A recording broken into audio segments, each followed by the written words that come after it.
All right, continuing with the idea of what a function is, we're going to talk about some different notation today. If you look at this first example, it says f of negative 2 is 4. That's how you read that. F of negative 2 is 4. What does that mean in the context of this graph? All right, take a look at that graph and see if you can figure out what it means, f of negative 2 equals 4. Okay, you can pause the video and do a quick inspection. All right, taking a look, what this is my input. This is x. So I'm going to look here, where is x negative 2? Right here. Well, when x is negative 2, what's the output? What's y? Y is 4. So this notation, f of negative 2 equals 4, gives us an ordered pair of negative 2, comma 4. When x is negative 2, y is 4. Okay, and this holds for the rest of these as well. Take a look at the second one. F of 0 equals 3. What this is saying is when x is 0, y is 3. And you can see that point is right here on the graph. Okay, next one. This is saying when x is negative 1, y is 3.5. So if I look at negative 1, I end up right here. Okay, and the last one, f of 2 is negative 1. So when x is 2, that's right here, y is negative 1. Okay, so that's a new notation. We call that functional notation. And it's used to represent a relation when it is a function. Okay, that's important to understand. We only use this notation if it actually is a function. Okay, so closer examination. F is the name of the function. You're going to see other letters there like H, G. You can basically use any letter. There are some that are more common than others. Okay, the x is the input value. The y is the output value. And when I say y, that's kind of the same as f of x, just a different way of writing it. Okay, so what you should understand is if you see this, f of 2 equals 5, that says there is a point when x is 2, y is 5. Okay, it does not mean 2 times f equals 5. This is not correct. F of 2 equals 5 means y is 5. Okay, let's try a few like this. You're going to see this a lot. You'll see it a little bit in grade 10, grade 11 and 12, it becomes pretty common. Okay, so we're given a rule here. Here is my rule. H of x is x squared. What this is saying is when x is whatever it is, I'm going to square it. So looking at the first example, x is 2. So I'm going to put in 2 into the x squared. So 2, and I'm squaring it. So h of 2 is 4. When x is 2, y is 4. Okay, next one. This is saying x is negative 1. So I'm going to put that into the rule, put negative 1 and square it. I get 1. All right, let's try it with a new rule.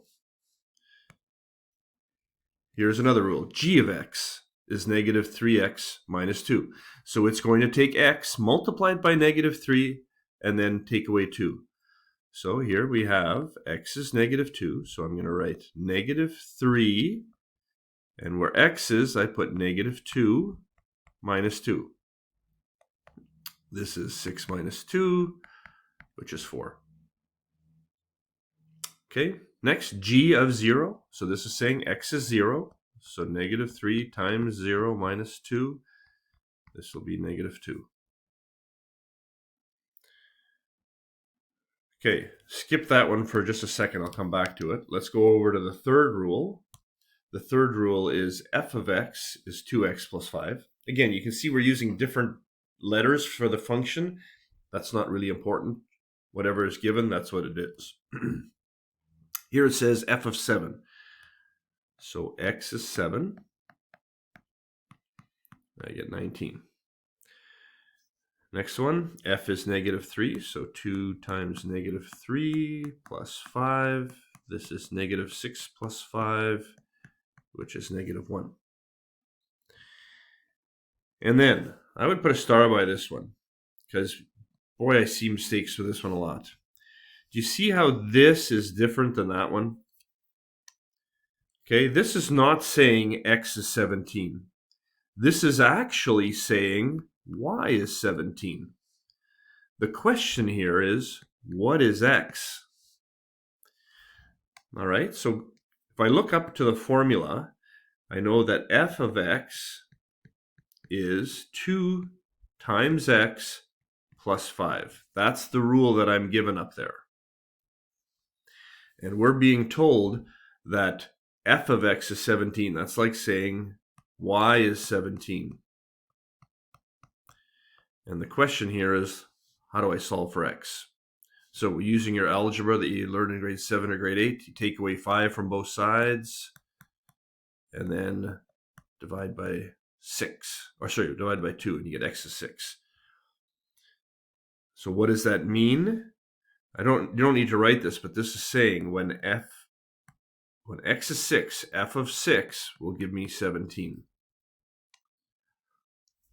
Okay, that's a tricky one. Make sure you highlight that one, because I bet you somebody's going to make a mistake when I give that to you on a test. Okay, and then this one's a bit of an introduction actually to grade 12. This is what's called a composite function. You're not going to see this very much in grade 10. What this is saying is f of g of 2. So what we're supposed to do here is first, let's do g of 2. So make x be 2 in the g function. Okay, so let's quickly figure that out. G of 2, what's the g function? It's negative 3 times 2 minus 2, so I get negative 8. Okay, so what this is saying is g of 2 is negative 8. So now I'm going to go f, and instead of putting g of 2 in there, I'm actually going to put the value that I figured it out. I figured it out to be negative 8. So now I put negative 8 into the f function, which is 2 times negative 8 plus 5. Okay, and so that's negative 11. Now, if that didn't make sense, maybe back up the video, watch it again. All right, but basically this is two parts. You got to do the inside first and then do the outside. So if I look at this question, I'm going to figure out what is f of negative 3 first. F of negative 3 is 2 times negative 3 plus 5. That's using the f function. So I get negative 1. And what I'm going to do now is put in negative 1 in here where I had f of 3. So f of 3 was negative 1, so that's what I'm putting in here. And what does the h function do? It squares it. So negative 1 squared, I get 1. Okay? Next, you're going to see over the next couple of years that you're going to graph and graph and graph. All right, we're going to do a lot of this kind of question. This is just an introduction. You'll do much more of this in our next unit. This is just kind of getting a taste of it. It's a special kind of relation. All right, this actually turns out to be a line, and you'll see more about that as we get into this. Okay, it says using a graphing calculator. I'm not going to use a graphing calculator. Okay, we could also use Desmos. Desmos is a great online program. I'm not going to use that. I'm going to show you how to do this with just math, just using pencil and paper. Okay, to do it, we're going to start with creating a table of values. As we go further in this, you will not be using a table of values. Table of values is a very simple way to do it. There are much better ways to do it, much more efficient ways. Okay, so here's our rule. We just saw this rule in the previous page, or one just like it. All right, and what I want to do is come up with a graph. What does that function look like? Well, I'm going to pick x values. You can choose any ones you want. My advice to you is to choose these ones. They're the easiest numbers to work with. They give us a nice variety of numbers, and we can figure these out pretty quickly. Now, we're going to figure out what f of x is.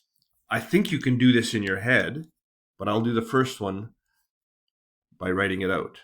So this is saying f of -2, and the rule is 2 times -2 plus 5.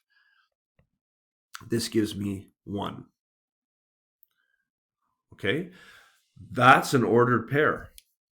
That ordered pair is the point -2, 1. So I can go here on this graph and plot this point, which is -2, 1. Okay.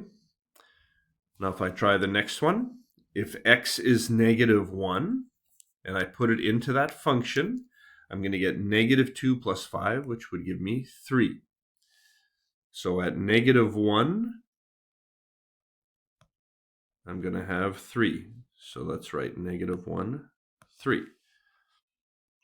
Okay, at 0, if I put 0 into the function, I'm going to get 5.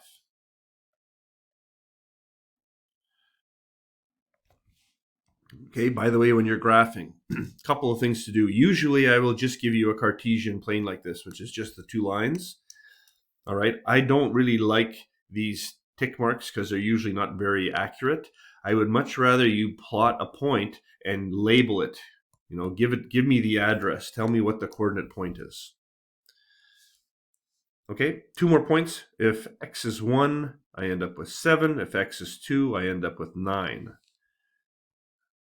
Okay, and so I'm going to end up with these 2 points. All right, do you think I should connect those dots? Hope you said yes. Okay, why am I going to connect those dots?